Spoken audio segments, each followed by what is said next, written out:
Ποια είναι τα σεξουαλικά όρια στον άνθρωπο? Τα όρια της φύσης είναι άνδρας με γυναίκα και γυναίκα με άνδρα. Το μαρτυράει η φύση, το μαρτυράει η δημιουργία, το ξέρουμε όλοι.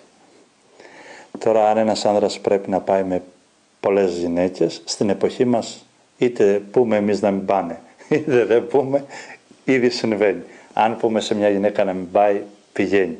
Όμως αποδείχτηκε και παγκόσμια, αφού η σεξουαλικότητα πια σήμερα είναι τόσο ελεύθερη που κανένας πιστεύω δεν πεινάει σεξουαλικά, και αν πεινάνε κάποιοι θα είναι λίγοι αυτοί οι άνθρωποι. Δεν οδηγήθηκαν όμως σε έναν άνθρωπο πιο υψηλό, σε μια σχέση όπως λέγαμε πριν, για μια σχέση επικοινωνίας της καρδιάς με καρδιά, του ανθρώπου με ανθρώπου. Διαλύθηκαν οικογένειες, διαλύθηκαν μυαλά, διαλύθηκε η τάξη της ζωής. Όταν ο άνθρωπος χάσει την ισορροπία της σεξουαλική, καταστρέφει την οικογενειακή ρίζα. Όταν η οικογενειακή ρίζα μολύνεται, ανατρέπεται όλη η κοινωνία.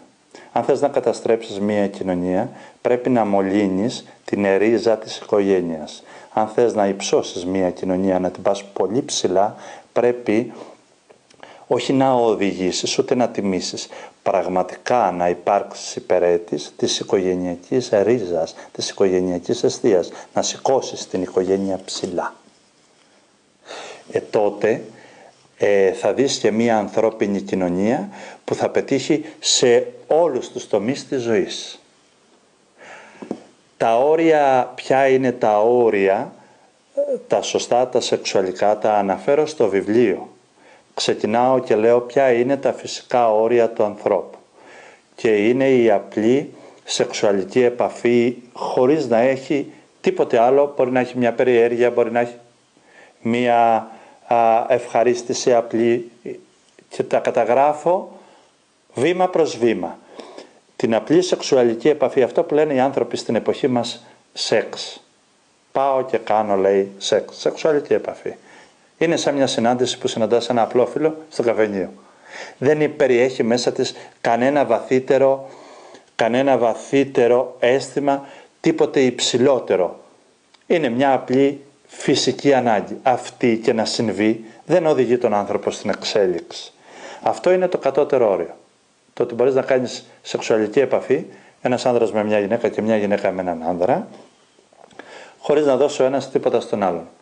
Αν και αυτό το τίποτα που λέμε είναι πληγή, γιατί γεμίζεις με τίποτα, γεμίζεις με κενότητα.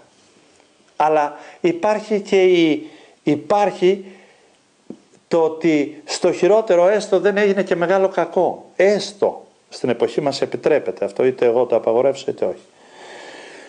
Πάνω από την απλή σεξουαλική επαφή καταγράφω τα 4 επίπεδα. Έχουμε τον ερωτισμό, έχουμε το επίπεδο της αγάπης και το επίπεδο της λεπτής επικοινωνίας.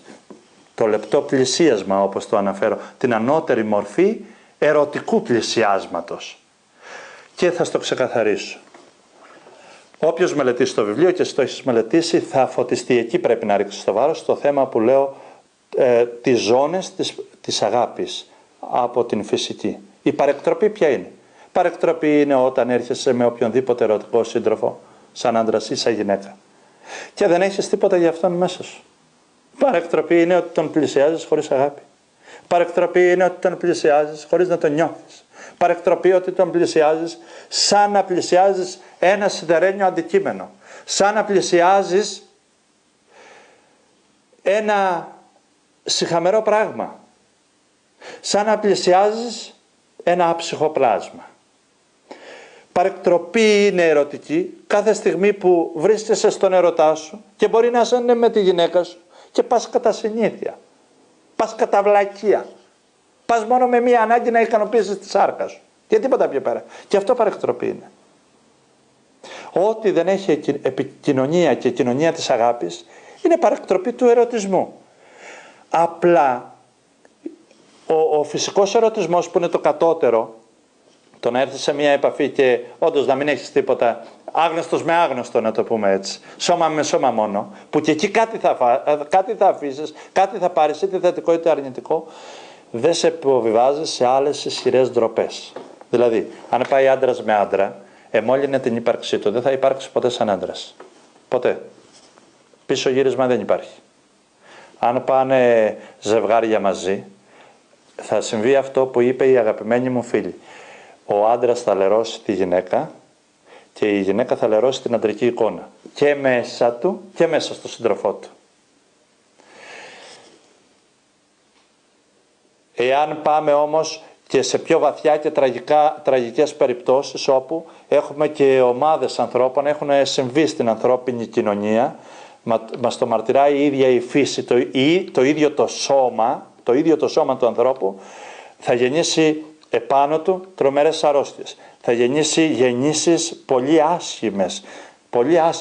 Θα βγάλει τα πλάσματα που θα βγουν από μια τέτοια συνέβρεση, θα είναι πλάσματα καταστροφικά. Όλα αυτά είναι παρεκτροπές του ερωτισμού, όπου δεν υπάρχει η επικοινωνία και η κοινωνία της αγάπης.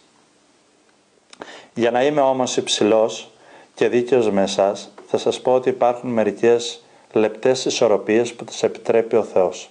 Η ανθρώπινη ψυχή λαχτάρισε σαν άντρας να βιώσει πολλές γυναίκες και σαν γυναίκα να βιώσει πολλούς άντρες.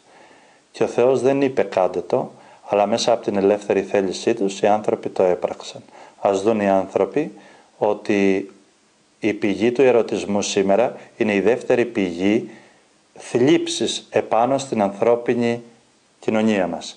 Ποιος άνθρωπος δεν έχει πληγωθεί πάρα πολύ σήμερα από τα ερωτικά του? Ποιος είναι αυτός? Ποιος άνθρωπος σήμερα δεν ταλαιπωρείται από τα σεξουαλικά του? Τι οικογένειες διάλυσε, τι αρρώστιες έφερε, τι παιδιά έμειναν στους δρόμους, τι γεννήσεις παρατήσανε, τι εκτρώσεις έχουμε κατά χιλιάδες και τι άλλο να πω εγώ περισσότερο. Όταν το ίδιο το ανθρώπινο σώμα μιλά και απαγορεύει. Όπως απαγορεύει να του βάλεις δηλητήριο, απαγορεύει να το πας και στη χυδαιότητα. Το σώμα είναι ιερός ναός της ψυχής. Το σώμα χαίρεται πάρα πολύ όταν υπάρχει μέσα σε ένα νου, σε μία καρδιά, σε έναν υψηλό άνθρωπο αρετής. Είτε σαν γυναίκα είτε σαν άντρα. Το σώμα είναι πολύ ευχαριστημένο όταν το αγαπάνε. Όταν το σέβονται. Άλλωστε ο ερωτισμός του ανθρώπου δεν σταματά μόνο στη σεξουαλική επαφή. Έχουμε και τον υψηλό θεϊκό ερωτισμό της ψυχής, όπου η ψυχή έλκεται από την Θεία Αγάπη. Η ψυχή έλκεται για τον συνάνθρωπο. Θα έχετε δει πολλούς ανθρώπους να αγαπάνε τον σύντροφό τους χωρίς να τον γνωρίζουν. Πριν ακόμα γνωρίσουν τον σύντροφό τους, τον αγαπούν. Σκεφτείτε τι λέω. Προετοιμάζεται, ετοιμάζει το έδαφος, ετοιμάζει τη ζωή, ετοιμάζει το γαμήλιο τραπέζι της ζωής. Όχι το κρεβάτι μόνο, το γαμήλιο τραπέζι. Και πιστεύω και έχω ζήσει πολλούς ανθρώπους. Έχω δει γυναίκες να αγαπούνε τον νεαρό τους, τον πρίγκιπά τους, πώς τον χτίζει κάθε μία, τον αγαπά προτού τον γνωρίζει. Η κόρη μου είναι 4 ετών και από τώρα νοσταλγεί τον ερωτισμό της, το αγόρι που θα την αναγκαλιάσει. Άμα τόσα χρόνια σε νοσταλγεί μια ψυχή, ένα σώμα και εσύ το ισοπεδώνεις και το βλέπεις μόνο για πατίνι να πας από εδώ μέχρι την άλλη, δεν χρειάζεται να συζητάω τίποτε άλλο. Στο βιβλίο ξεκαθαρίζω τις ερωτικές ζώνες.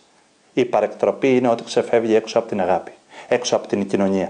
Γι' αυτό σου μίλησα για μια, όπως είπαμε προηγουμένως, αποτυχία του ανθρώπου στο να επικοινωνήσει με τον εαυτό του, με την αληθινή επικοινωνία, τη βαθύτερη επικοινωνία, με τον σύντροφό του, με τον ερωτισμό του, με τη ζωή.